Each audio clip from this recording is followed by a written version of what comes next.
All right, let's talk about something you've definitely seen, even if you didn't know what they were called, Catholic sacramentals. We're talking about things like holy water, rosaries, scapulars, even making the sign of the cross. But what are they actually for? Are they legit tools for deepening faith, or do they kind of cross the line into superstition? Okay, let's get into it. And yeah, that's the million-dollar question, right? To someone on the outside, or hey, even for some people inside the faith, using these things can look an awful lot like carrying a lucky rabbit's foot. So let's tackle that idea head on. To really figure this out, we've got to start with some clear definitions. See, the Catholic Church has very specific ideas about what faith is and what magic is. And believe me, the line between them is razor sharp. So, according to Catholic teaching, magic boils down to one thing: control. It's any attempt to command or harness some kind of supernatural force to basically bend it to your own will.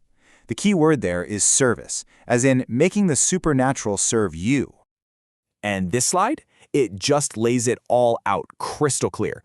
On one hand, you have magic, which is all about control. But on the other hand, you have sacramentals, which are built on the exact opposite: submission. A magical point of view says the power is in the object itself. But the Church teaches that any power or effect from a sacramental doesn't come from the object, but from the prayer of the Church and how open a person is to God's will. And check this out. This quote makes the point perfectly. The Church itself gives a huge warning here, saying, hey, if you think just going through the motions with a rosary or some holy water is going to do the trick, without any real inner faith or the right attitude, that's when you fall into superstition. The focus is always on what's happening inside a person. Okay, so we know what they're not. So what in the world are they? Let's get the official definition on the table. So they're sacred signs, but notice this part. They're instituted by the Church, not directly by Christ like the 7 main sacraments are. And look at their purpose. It's not to automatically zap you with grace, it's to dispose you, to kind of get your heart and mind ready to receive grace from God, and to bring a little bit of holiness into everyday life. And as you can see, this covers a huge range of things. It's not just objects like rosaries. We're talking about simple blessings, like saying grace before a meal. We're talking about actions, like making the sign of the cross. And yeah, even really formal rites, like consecrations and exorcisms. The whole idea is for them to be woven into the very fabric of daily life and faith. Okay, this is where it gets really fascinating. How are these things actually supposed to work? Well, the key is understanding how they're different from the sacraments. Now this is a super important distinction. On the left, you have sacraments, like baptism. They're believed to work ex opere operato. It's a fancy Latin phrase, but it just means from the work performed. The idea is that the act itself confers grace directly. But sacramentals on the right, totally different. Their effectiveness depends on the prayers of the Church, and crucially, the faith of the person using them. They don't force grace on you, they just open the door for you to receive it. And interestingly enough, according to the Catechism, out of all the different sacramentals, one type comes first: blessings. A blessing is seen as the foundation of them all because every single blessing is an act of praising God and asking for His gifts. Now, you might be thinking this was all, a later invention added to the faith. But the principle behind it all, using physical things for spiritual purposes, is actually ancient. It has roots that go all the way back to the Bible itself. And that's a key point here. You won't find the word sacramental anywhere in the Bible. But the idea of God using tangible, physical things as a channel for His power and grace, oh yeah, it's all over the place in Scripture. It kind of makes sense, right? We're physical beings, so it follows that God would use physical stuff to connect with us.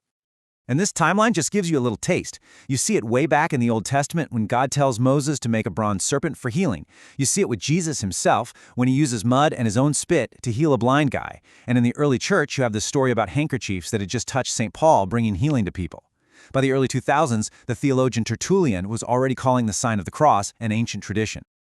This verse from the book of Acts is probably one of the most dramatic examples.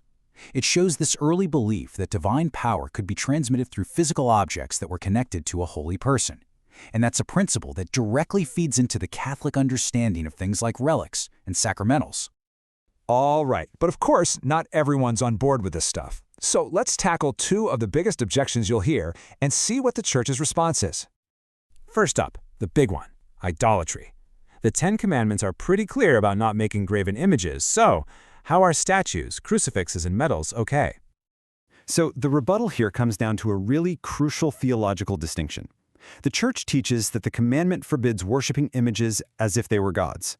In fact, God himself commanded that sacred images be made, like the angels on the Ark of the Covenant. Any honor given to an image is meant to pass through it to the person it represents. The Church calls this veneration, a profound respect, which is totally different from adoration, which is worship, and that is reserved for God alone. Okay, objection number 2.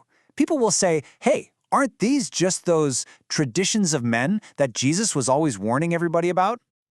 Well, the argument back is that Jesus condemned human traditions that contradicted God's law or were used to get around it. But the Bible itself, in other places, tells believers to hold fast to the traditions passed down by the apostles. The Church makes a big distinction between divine, unchangeable sacred tradition with a capital T and smaller, changeable customs. So, after all that, we kind of circle right back to where we started. The entire thing really hinges on your intent. Is the goal to control some supernatural power for your own benefit? Well, that's magic or superstition. Or is it an act of faith, a physical tool to help you submit your will to God?